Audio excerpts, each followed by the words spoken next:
Hi, what's going on? Or should I say hola? Because I'm coming to you live and direct from Mexico. I was thinking about blogging this before I left, but I decided live and direct would be better.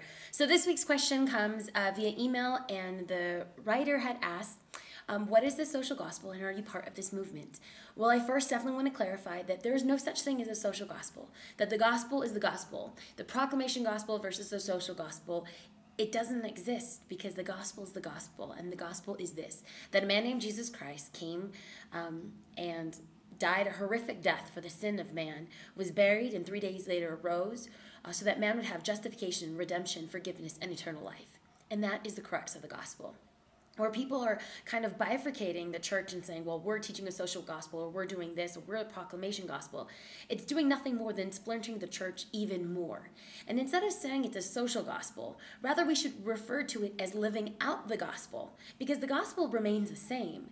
But the problem that maybe a lot of people are seeing, and why Gen Y is really bucking against the system, is that there's tons of churches giving tons of Bible studies and giving tons of talks, but there's a major failure to live out what the Bible is saying.